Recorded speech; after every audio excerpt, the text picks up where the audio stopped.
ಬ್ರೇಕಿನ ನಂತರ ಮತ್ತೆ R Max Kannada ನ್ಯೂಸ್ಗೆ ಸ್ವಾಗತ.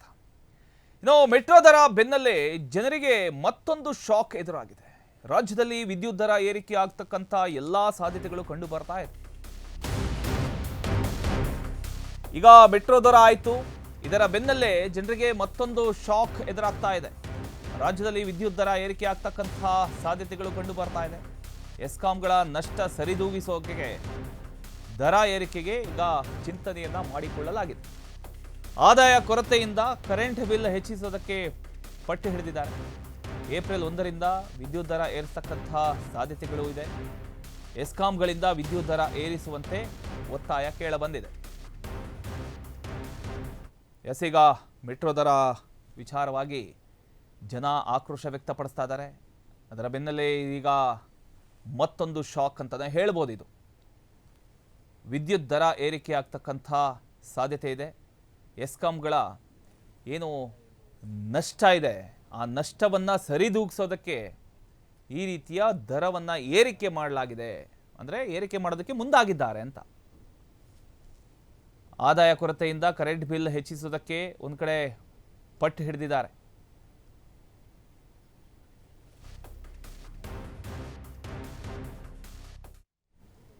ಇನ್ನು ವಿದ್ಯುತ್ ದರ ಏರಿಕೆಗೆ ಹಾಗಾದರೆ KERC ಗ್ರೀನ್ ಸಿಗ್ನಲ್ ಕೊಡುತ್ತಾ? ಬೆಸ್ಕಾಂ ಸೇರಿ ಎಸ್ಕಾಂಗಳಿಂದ KERCಗೆ ವಾರ್ಷಿಕ ವರದಿ 2024-25 ಆರ್ಥಿಕ ವರ್ಷದ ರಿಪೋರ್ಟ್ ಸಲ್ಲಿಕೆ ಆಗಿದೆ.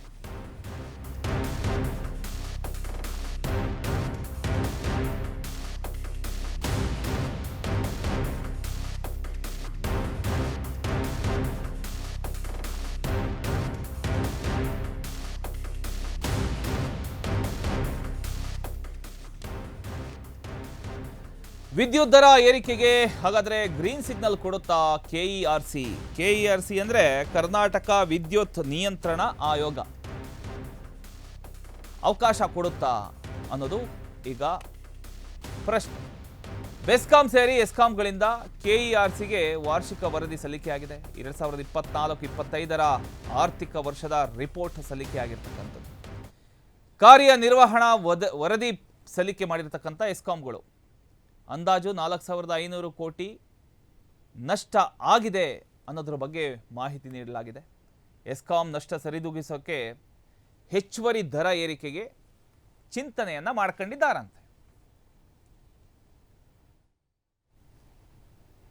ಹಾಗಾದ್ರೆ ಕರ್ನಾಟಕ ವಿದ್ಯುತ್ ನಿಯಂತ್ರಣ ಆಯೋಗ ಇದಕ್ಕೆ ಗ್ರೀನ್ ಸಿಗ್ನಲ್ ಕೊಡುತ್ತಾ ಅಥವಾ ಮತ್ತಷ್ಟು ಜನರ ಮೇಲೆ ಹೊರೆ ಬೀಳುತ್ತಾ? ಇದು ಏನಾಗಬಹುದು?